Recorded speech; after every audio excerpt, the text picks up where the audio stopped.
All right, we're here now with old friend of the pod. Has been about almost 2 years since we've been on the podcast. Greg Hrinya, NBA writer, author. He wrote the Brooklyn Nets book a couple years back about the 5-year plan. Greg, what's up, buddy? How are you? I'm doing well. Thanks so much for having me. It's been a long time, man. It's funny. I got when I saw you, a mutual friend Matthew Queenie, and you were on his podcast about 2 weeks ago, previewing the NBA season. I'm like, damn, I haven't had Greg on the show in a while. I gotta get back on the show ASAP. And so we're here. You know what I mean? Here I am for you. Yeah. So here's the thing. I'm 1 week into the year. 1 week into the NBA season. Coming to the year, I'm sure you did as well too. Speak about the parity in the league. Both conferences gonna be deep. Top to bottom. 1 week in, that's definitely the case. But what we're seeing early on too is a lot of teams that we probably would have written off by the by the end of the year. All of a sudden now, at least 1 weekend. I mean, it's gonna change because it's an 82 game sample here. Um, really shocking some folks here. You got the Blazers who are 4-0 right now. You have the Jazz who were unbeaten until last night. Spurs are playing good basketball right now. It's a lot of the parity right now in the NBA is like it's like almost like NFL like right now in the same way. What's your thoughts on that? Yeah, totally. You're right. I mean, I came into the year thinking that there were only a couple teams that you would basically have a night off against. And in the Right, past, I feel like you could make that case for 10 to 12 teams right. that weren't going to be competitive. Uh, I was looking at it like Indiana, San Antonio, Utah, Oklahoma City. Um, and you look at those teams, the teams that I just listed. I mean, Utah's played great, Mm-hmm. 3-1. So I mean, the Spurs, same thing. So I mean, you're looking at teams who you thought were going to be tanking for the Victor Wembanyama sweepstakes, Yeah, and here we are.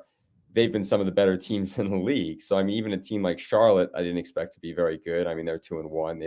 They've had a pretty good start. So I mm-hmm. mean, uh, I looked at the Eastern Conference before the year as being the deepest that it's ever been. I mean, there's going to be teams Yeah, in the play-in tournament who could be a 3 seed or they could be an 8 seed. I mean, that's pretty wild. I mean, I think Toronto and Miami, they've played back-to-back games against each other. They're the perfect examples. I mean, either one of those teams, you could make a case for being a 3 or a 4, and maybe one of them is going to be in the play-in. So, I mean, that's pretty wild when you think about it. So, I mean, when you look at the East, you're looking at like Orlando and Indiana, and even Orlando like poses its own challenges because of how big they are. yeah. They have Bol and Wendell Carter and Paolo Banchero, and like they have size throughout their lineup. So I mean, on any given day in January, let's say, if you don't bring it against them, like they can probably pummel you, with how they score. I mean, I was watching their game against the Celtics the other night, and like the Celtics won, but like they narrowly won. I mean,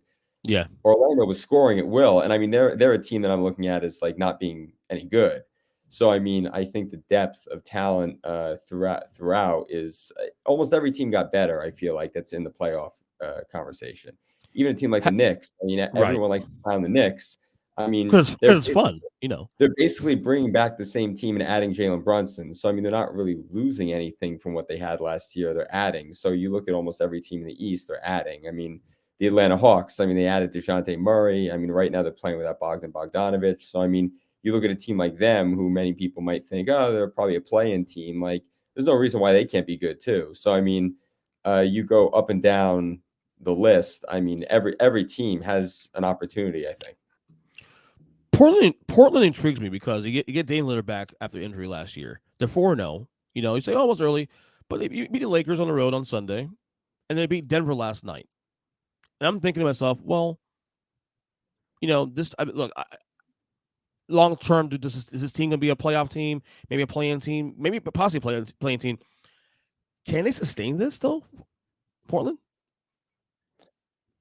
Depends on what you mean by sustain it. Can they be a 5 or a 6 seed Can it if be a they have top a really 16? Can it be a top 6 team in the Yeah, Western yeah, yeah, Conference? I don't see why not. I mean, I don't see them winning the West, but I mean, Right. like, if the comparison is, are they like a 10 seed or are they a 5 seed? Like, I don't see why they can't sustain it and be a 5 seed. I mean, I think the complaint we always had with Portland was they were so top heavy in terms of the backcourt. Like, you had McCollum and Lillard, and you didn't really have anything around them. I think that they're a little more balanced now. You basically replace McCollum with Simons, and I mean, he's a good young player. He can Yeah. score. I mean, he was on a heater last night, so I mean, he was red hot from three at one point in that game against the Nuggets. So I mean, if he replaces McCollum and then you add Jeremy Grant, and so now you have one of the, like those 3-and-D wings who can defend and who's athletic, and he's sort of like a good complement to what they're trying to do there. And Josh Hart had a good year last year. I mean, he's another good 3-and-D player. So I mean, he played well when no one was paying attention to them because Lillard was out and they were sort of, I don't want to say in tank mode, but I mean, they weren't going anywhere just because of the reality of what their roster was. So I mean, you've added some good pieces that complement Lillard well, and he's playing an MVP level. I mean, again, it's a super small sample size. Yeah, It's 4 games. 1 week. But I mean, through 1 week, he looks pretty good. But I mean, we can have this conversation with every team. You put 1 or 2 injuries in the mix for any team, and it's going to totally throw everything in the chaos. So I mean, as every team is healthy right now, for the most part, it's interesting because I mean, you look at Portland, and it's like Lillard's healthy. He missed all of last year mostly with injury. So when he's healthy, you're seeing just how good he can be. So I mean, I think that if he's going to continue playing at this level, and you've got guys who can defend and cover up for him on the defensive end around him, you still got a pretty solid center in Nurkic. I mean, there's no reason why they can't be Right. a 5 seed. Now, a team you've covered in the past, the Nets, 1-2 start. I mean, obviously, you know, it's real early to even start talk about, you know, coaching on the hot seat and, you know, if this core is working, this kind of thing.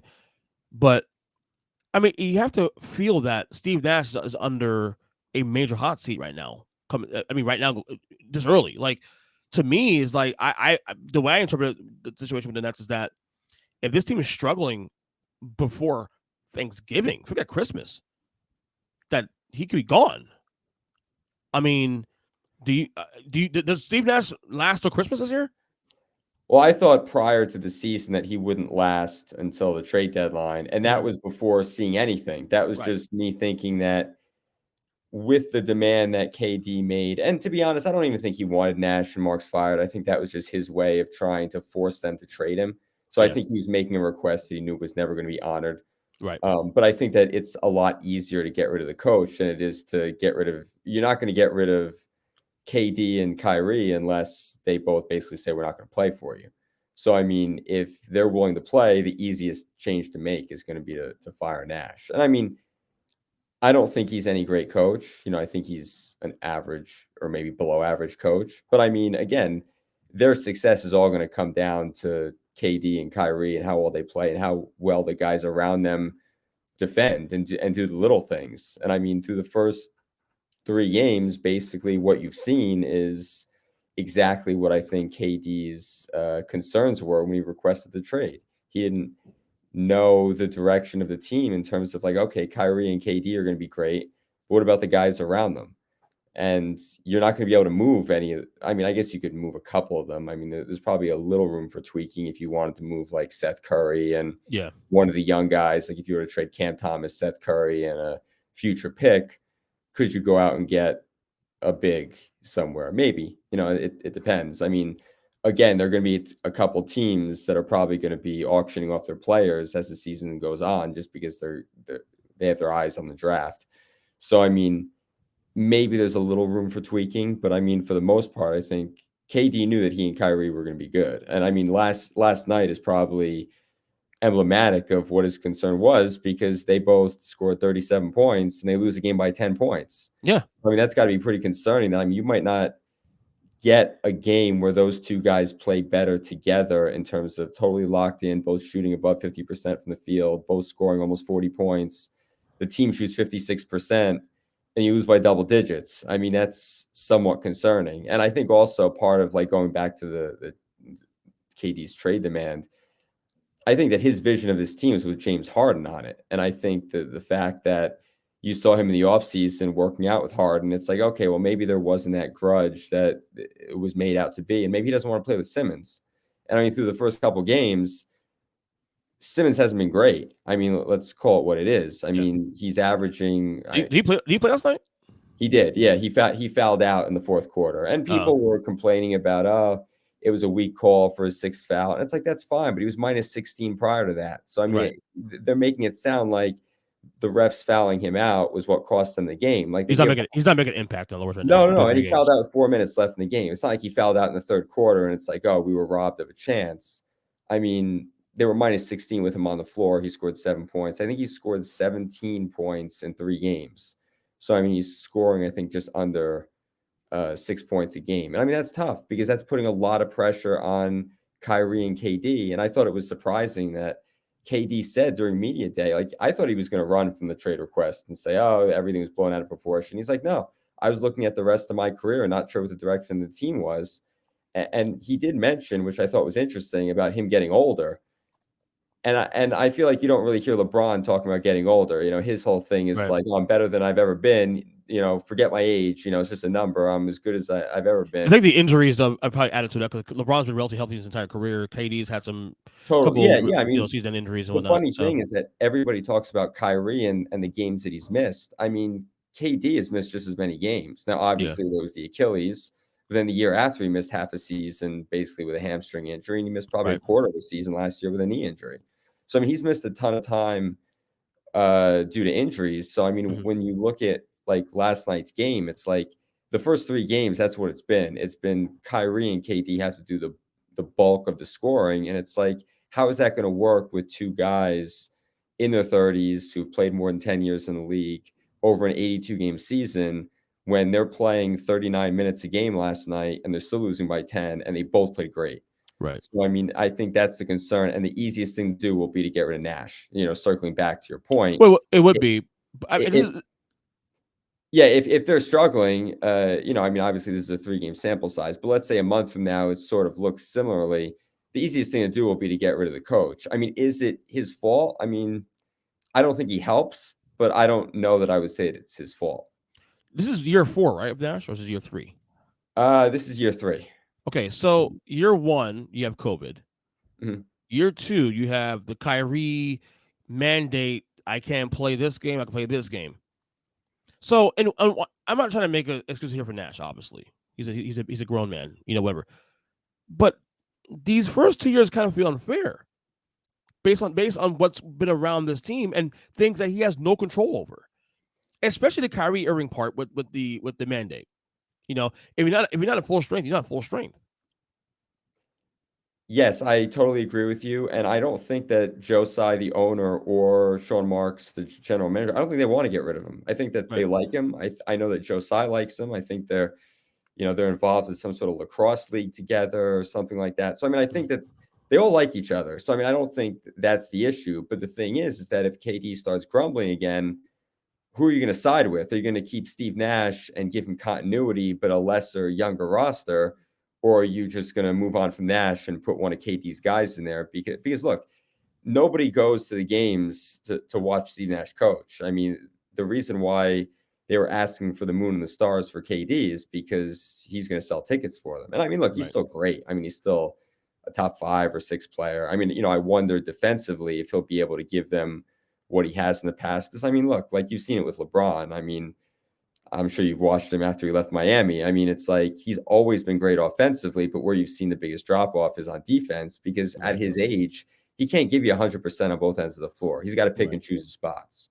And so it's easier to try and hide him on defense a little bit. And so I wonder, like with KD, like the idea behind this roster is that they were adding all these guys around them to sort of cover up defensively. Royce O'Neal, Ben Simmons, you know, they're supposed Markieff Morris, I guess they're supposed to be their defensive players.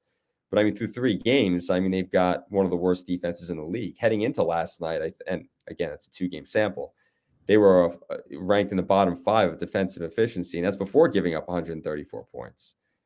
And that Memphis team was playing their 3rd game in 4 nights, and they're without Jaren Jackson. So, I mean, I think if you look at that, I mean, that's not a great sign for their defense. Not at all.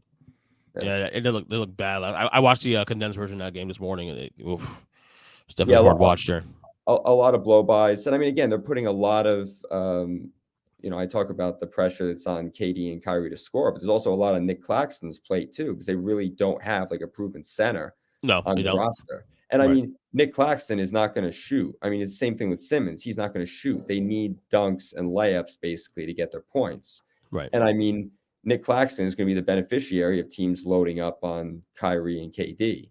But I mean, he's going to have to play meaningful minutes. He's going to have to score a lot of points. And I mean, as we saw in game 4 of the playoffs last year, he can't go out and miss 11 free throws. I mean, him and Simmons are not good free throw shooters. If I'm in a close game with them, every time they touch the ball in the final 2 minutes, if I'm in the penalty, I'm putting them on the line. I'm not going to allow Kyrie and KD to wreck the game. I'm going to force one of those two guys to beat me, whether they like it or not. So So I know it's only a 1 week sample through 4 games they played so far, but I feel like right now, aesthetically speaking, just from the eye test, that Boston is the best team in the East, and they probably not a close second. Maybe Milwaukee's the only team I can see next to them, but I feel like Boston feels like this is the team that's probably going to win the East this year. If this could sustain moving into April next, obviously into the year, that Boston is probably the runaway in the East right now. What do you think about that? I don't know about runaway. They're definitely in top 2. I mean, Milwaukee, I mean, again, that's a 2-game sample size. So they're 2-0. Yeah.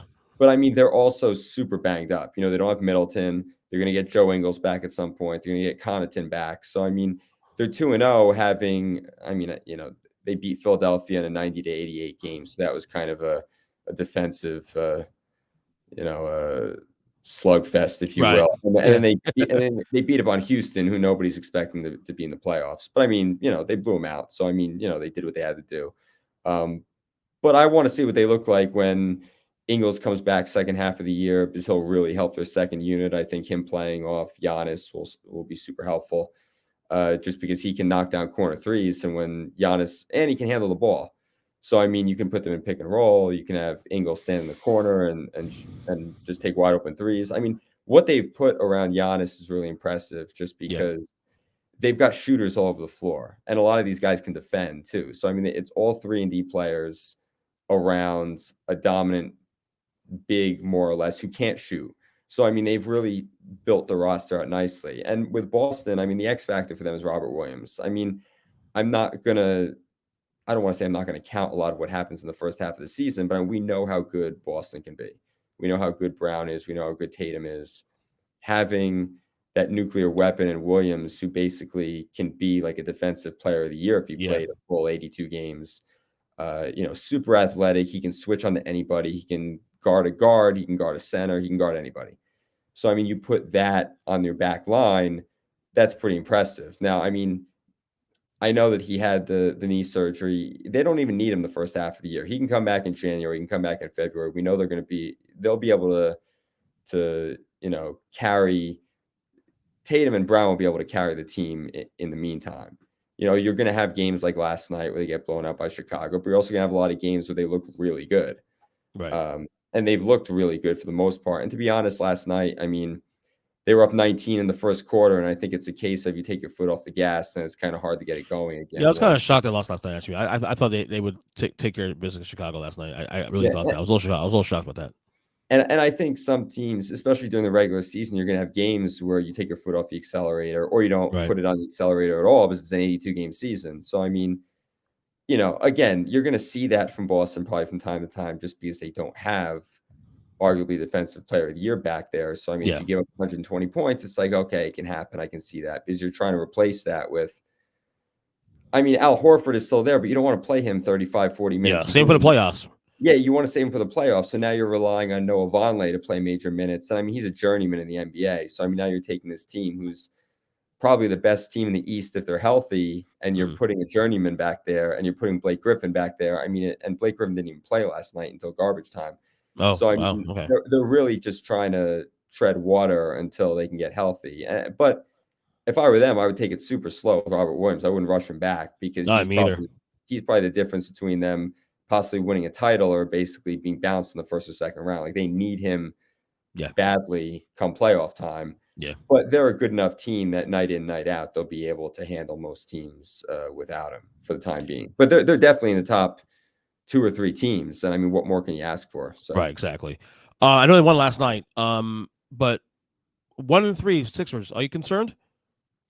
Not really, just because I feel like the talent is there. I mean, like, there aren't many guys in the league who are going to be able to stop Embiid. I mean, I think you heard about the plantar fasciitis that he had in the offseason. So it's like, That's not an issue now, but the issue is him not being in shape. So, I mean, I would hope that his conditioning gets better over the course of the season. I mean, you're seeing him take a lot of threes, which I've never been a fan of. I want him to get down low in the post and sort of force teams to collapse on him and either go to work or kick it out to other guys and then have the offense move from there.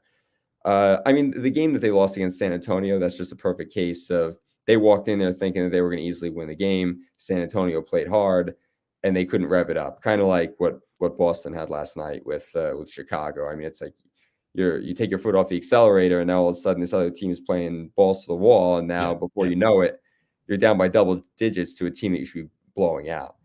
And if you look at Philadelphia, the first two games were against Milwaukee and Boston. And they were both fairly close games. And I mean, I think, as we just said, we think that those are probably going to be the two best teams in the East. So, I mean, they basically lost 2 games to teams that we think are probably going to be better than them anyway.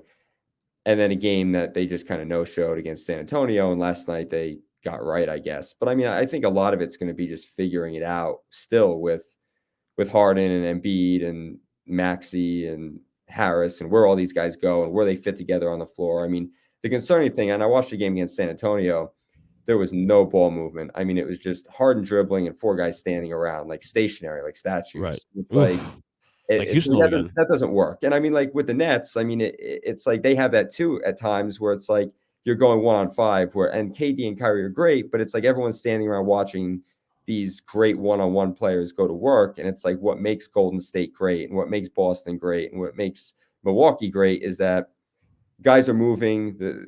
There's always outlets for guys to pass to. It's not just a spectator sport. So I think that if Philadelphia continues just having Harden pound the ball for 18 seconds and everyone's standing around, then yeah, I would be very concerned. But I think that they have more talent now in Philly than they've ever had, in the last decade, let's say. That's it too. Also, they keep the narrative I keep hearing out of Philadelphia now is that for them to take the next step, because Harden's getting his numbers now. He's getting he's doing Houston numbers now. He's playing great. What I keep hearing from people on ESPN, on Fox Sports, and other NBA basketball related podcasts, everybody is that for Philly to take the next step, that maybe it's time to lower Harden and to elevate Maxey's number 2. Do you agree with that? I mean, I think that there's certainly a place to maybe put Harden off the ball at times, because I think because of Maxey's speed, if he's initiating the offense and he's driving and he kicks to Harden, well, now Harden can then drive once the defense is already on the move. So I wouldn't be opposed to trying that out or at least working some of that in. And I mean, if they continue to struggle, I mean, if I were Doc Rivers, I'd be open to some changes because I don't know that I just want to keep running Harden out there pounding because you're right. Harden has played great. I mean, the issue is that nobody else has really played that well. Embiid has played well. Harden has played well individually, but they weren't getting any bench production. Last night they got bench production and they wanted a blowout. I mean, again, they're playing a bad Indiana team. They should do that. So, I mean, again, it's still a small sample size, but I mean, I feel like all the pieces are there for them to run a very high functioning offense. And I mean, when I was watching the San Antonio game the other night, I'm like, there are way too many good players here. If this is going to continue, go get Mike D'Antoni to run this offense. Right. Because, I mean, you can't be struggling to score 100 points against a San Antonio team that just gave up 134 to the Pacers. So, I mean, they've got the weapons, Philadelphia does, to score a lot of points. It's just a matter of how are they utilizing them. And if they're going to struggle, I mean, they scored 88 against Milwaukee. They struggled to score 100 against the Spurs. I think they had like 105. But I mean, again, they just got to that in the final 2 minutes of the game. So, I mean, it's like they have too many good players to struggle that way. Right. All right. Say best for last for you. The Lakers. I mean, where do you start? Like, to me, obviously the whole thing with Russ and look, I said earlier in the podcast that I think Russell Westbrook is being used as a scapegoat for a lot of their issues. I'm not saying he's not the part of the problem. I'm just saying he's being used as the main problem. But he's got to get out of there. That's just what it is. The bottom line. And I think here's the worst part of the Lakers 0-3 start here. It's like what we've been saying for the last couple of years. If AD's healthy with LeBron, this team's a problem. They're healthy right now, and they can't win games. Okay, and we know the AD injury is coming because that's just what it is: depth, taxes, and his Davis gets hurt. That's just what it is. Um, I guess the thing is, what do you do at Russ? Because that's the because to me, to improve this roster, he's the only piece on the roster you can move to get quality pieces back, if that. What do you do with Russ?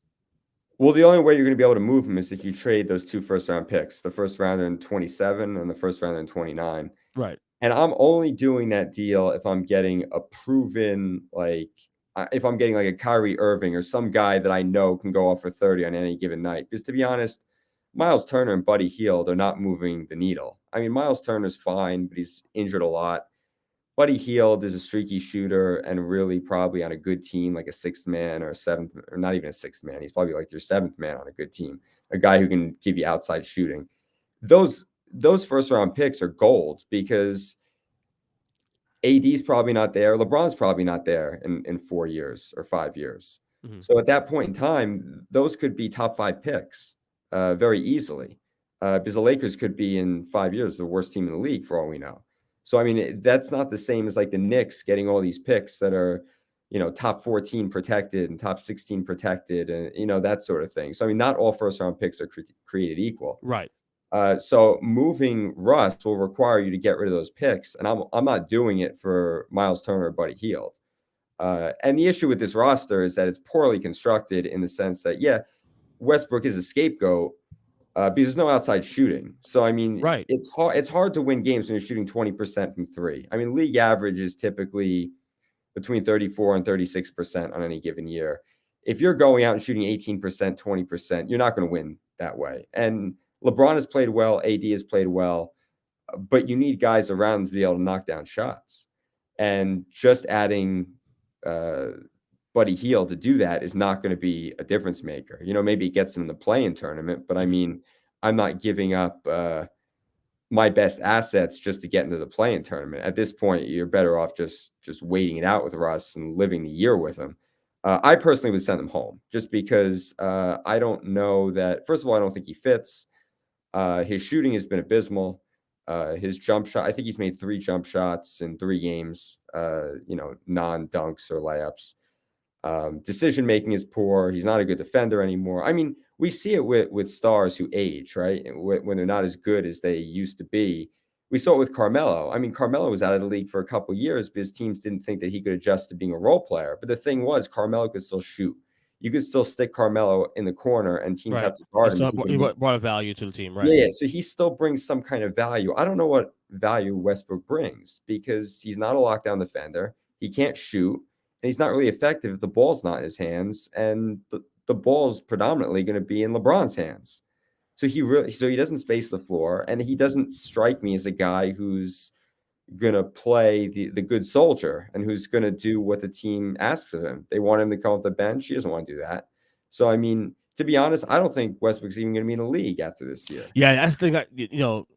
Kenneth Perkins, coming to doing media last couple of years, I used to find him ridiculous. But in recent months, he's actually grown on me. He had that take last night, not just only about him saying that they should send him home, but and by the way, Perk and Russ are good friends. They're very close. But he was very honest about it. That they should send him home, and that if he's not careful, he'd be out of the league next year, as soon as next year, because teams they're not going to touch that kind of element, unfortunately. Yeah, if he's not willing to change his game, change his attitude, and change the way that he plays, he's not going to be in the league next year because where does he fit? I mean, Right. The only reason why I would say he would fit on a team like Indiana or San Antonio is because they're not trying to win anyway. Right. I mean, they're putting it. It's not like the coach is telling the guys to go lose, but they're putting out a lineup that is not designed to win games. Right. And by adding him to those lineups, that's not going to help them win games. Maybe it makes them a little more up tempo or a little more watchable. But I mean, ultimately, the only reason why he fits in those places is because they're not trying to win. He doesn't fit on a contender as a starting point guard anymore. And especially to circle back to how we started this podcast, when you look at the parity in the league, there's so many good teams right now, and they don't need a point guard. They're good running the way that they're running. So, I mean, if you're looking at 25 teams that have thoughts of making the play-in at least or better, that doesn't leave a lot of room for Russ to come in and make an impact on a winning team. So in my opinion, I don't know where he fits in the future, and especially on this Lakers team. I would probably almost rather have Kendrick Nunn out there and handle the ball a little bit, but stand in the corner and shoot. I mean, not that he's like some knockdown shooter, but he's a better shooter than Russ is. So I think just sliding him into his place probably works a little better. And to be honest, the Lakers haven't been bad in their first 3 games. I mean, they got blown out. Been competitive. Well, the Golden State game a little but yeah. Yeah, I mean, they were up by 1 with 6 minutes left against the Clippers. I mean, the Clippers are a better team. No one really expected them to win that game, but they were right there. And they clearly should have won the Portland game. So, I mean, you could make the argument that they, with a little luck, they're 2-1 right now, not 0-3. Right. So, I mean, it's not like they've been awful to start the season. But still, I mean, even going into the year, I only saw this team as a playing team at best. I mean, I just didn't. Yeah. I just don't see it because they don't have the shooters around LeBron. LeBron needs to be surrounded by shooters. Well, LeBron is partially right. This is the issue, and also Rob Pelinka. I mean, Rob Pelinka's got an extension a couple weeks ago. I don't understand that, and this is a bad roster. This is around the 3 guys. I mean, I don't understand it. That was badly disjointed. Yeah, at this stage in LeBron's career, he should be like the 2nd or 3rd best guy on the team. He should not be asked to play 37, 38 minutes, score 30 points. And to be honest, this season for the Lakers is probably going to turn into just a LeBron watch with chasing Kareem. I mean, that's going to be the excitement around this team. It's not going to be winning it. Which is sad because unlike Kobe and Jordan at this age, LeBron is still a top 10 player in the league. He's still playing great. Yeah, he's still awesome. It's wasting years here. Yeah, totally. And that's what other teams are holding out for. They're basically holding the Lakers hostage for those picks, saying, hey, we don't need to move our guys. Yep. You need to salvage the last couple of years of LeBron. So I ask you this, though. Do they move Russ? Is Russ on the roster through April? That's a good question. I would say no, but I don't necessarily know if they're able to trade him. I think that at some point they will send him home, but are they able to move his contract to another team? I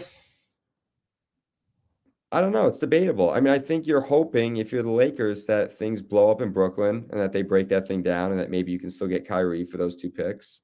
Or maybe another team has a similar type of thing where it blows up there. So will they be able to move his salary with the 2 picks? Maybe. I definitely don't think Russ will be there come April. Okay. But I don't know that it's because they've traded him. I don't think he'll still be playing games with them. It's just a matter of, is it like John Wall where they send them home and they just say, this isn't a good fit for what we're trying to do? Or can they trade him with those picks for something more desirable than Buddy Hield and Miles Turner? I don't know that they'll be able to get a good package to move him, to be honest. Imagine being sent home and still paying $47 million. That's amazing, isn't it? Yeah. Amazing. Well, anyway, John Wall played very little basketball over the last 3 years and made, close to $100 million. So, I mean, it's just the nature of the beast, I guess you could say. Absolutely. You can follow Greg on Twitter at G Hrinya NBA. He'll be a part of this podcast all season long, doing some analyst work with us on the Earnestly podcast. Greg, it's great to have you back on here. Have you on the rotation, man. Definitely. Thanks so much. I appreciate it. You got it, brother.